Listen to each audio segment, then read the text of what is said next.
5 సంవత్సరాలు తిరుపతి బ్రహ్మోత్సవాలకు దగ్గరుండి వస్త్రాలు నేనే సమర్పించాను.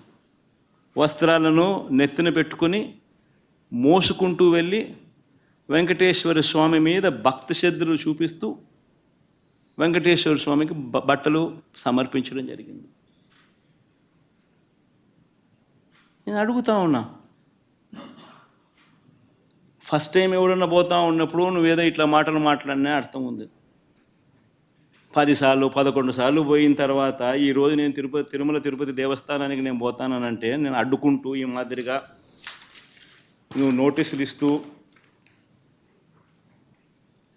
ఈ మాదిరిగా తిరుమల తిరుపతి దేవస్థానానికి నేను పోకూడదు అని చెప్పి ఈ మాదిరిగా నోటీసులు ఇస్తూ ఈ మాదిరిగా మా ఎమ్మెల్యేలకు మా కార్పొరేటర్లకు అందరికీ కూడా ఈ మాదిరిగా నోటీసులు పంపుతూ